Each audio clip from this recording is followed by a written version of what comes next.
Hello, Jeff, and welcome to my modest yet well-appointed home. When it comes to design, I have thought about it, and I simplify my design aesthetic into an acronym, Lora. Lamps, original art, rugs, and antiques. So now, if you'll indulge me, I'd like to take you on a very simple tour of Lora. Follow me. Okay, all right, good. This is the first acquisition I ever made as a what is the word I'm looking for? A design maven. This is my Torchiere, bought as a youth in Omaha, Nebraska when I was maybe 19. I saved up for it and it goes with me everywhere. From Nebraska to Bucktown in Chicago to here in Oak Park. If my place were ever to burn down, this is the first baby I would grab to save. I'm actually proud of this lamp. It is a repurposed item. Do you know what these were originally, Jeff? They are panels from a runway. That's right. And I had them illuminated from behind to create my own personalized headboard. I think they've got something of a yearbook feel to them, wouldn't you say? Now, isn't it interesting that I was managed to pull into my existence a headboard made out of runway panels, but yet somehow I can't have a fully grown, meaningful relationship. Did you get the mobile? Yes. Okay.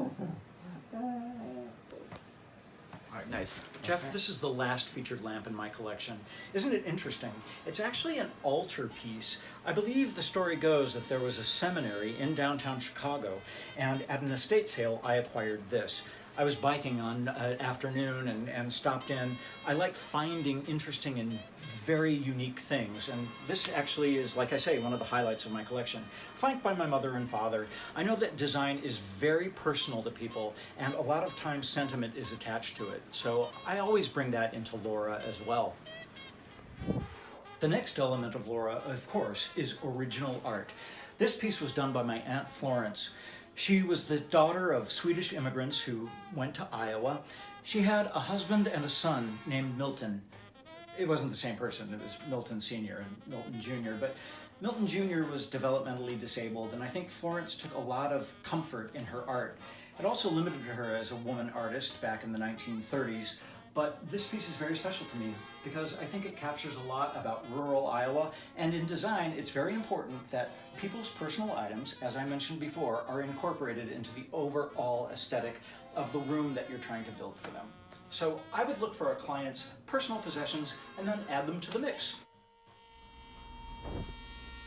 This is actually my favorite piece of original art.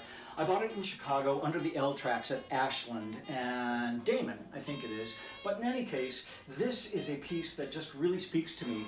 The clouds coming through the trees. It's an watercolor. I don't really know who it's by. There's a small signature in the bottom. Maybe we'll end up on Antiques Roadshow one day, who knows. As to why I have it hung so high, if it's my favorite piece, I really don't know. Maybe I should move it sometime. Or I could just sit here on the edge of the couch and admire it from a distance. Let's move on to rugs, shall we? I only have about 2 or 3 rugs in this apartment, but this is the main room, this is the main rug.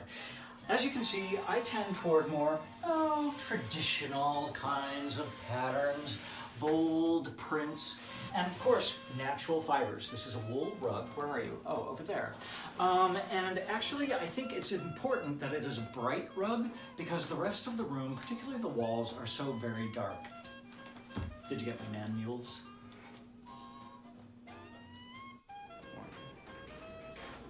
I don't need to tell you that sometimes design is downright dirty. Behind me is the kitchen. What a disaster. I've been working on it for months, but I figure since there's a rug in there, what? A rug in the kitchen? I might as well show you. And now my favorite, antiques. This piece is just beautiful. It's an old inkwell. I got it at an estate sale, but there's something about me that you should know. I like to gild a lily. I never met a lily I didn't want to gild. So these mournful figures, who I imagine writing letters to somebody off at the war, are actually holding a music box. What does it play? French national anthem. And did you know, if you put a music box on wood, it actually amplifies? Check out this table, bitches! Oh yeah, you are gonna be envious. This is a piece of wood. And of course there are chairs that match. We'll get to those. Check out the base, man. It's like a tree. It's a game table. I don't know what it is, but I sure do love it. And this, of course, is from Yearbook. It actually belongs to my friend Jennifer, but I love it so much that I won't mail it to her. Yes, I've kept it for about 5 years now. I know I eventually have to part with it. It's like that topiary or that topography. It's so cool. I got it at Yearbook. Anyway, that's enough plugging for Yearbook. Yes, I want the job. So what is this? A trivet, I think. I don't know. I use it as a party game. I make people guess. But have you noticed these chairs? Yes, these are the same chairs that went with that table over there.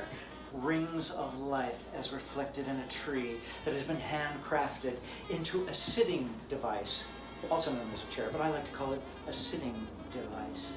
And have you noticed the screens behind us? Yes, those are screens that I use as window covering. And what's this? Why? I think it's a mid-century modern drinking glass. Jeff, I've had a lot of fun today showing you some of my favorite objects in my home, but let's finish with one more antique. This beautiful vase, which was given to my grandmother. She was the sister of Florence, if you may remember from the painting. This vase was given to her by Mrs. Chumley. My grandmother was actually a nurse, but she made her living as a cleaning lady, and Mrs. Chumley was one of the ladies she cleaned for. We never used it when I was growing up because it was considered revered, but I threw some flowers in there. I know they don't match the roses on the vase, but at least it brings some life to the piece. And again, design is about life. Lora, right? I hope you enjoyed the video. I'd like to thank my friends Jacob and Joseph Damaso, who are my directors and editors, and I look forward to talking to you. Thanks a lot, Jeff. Bye.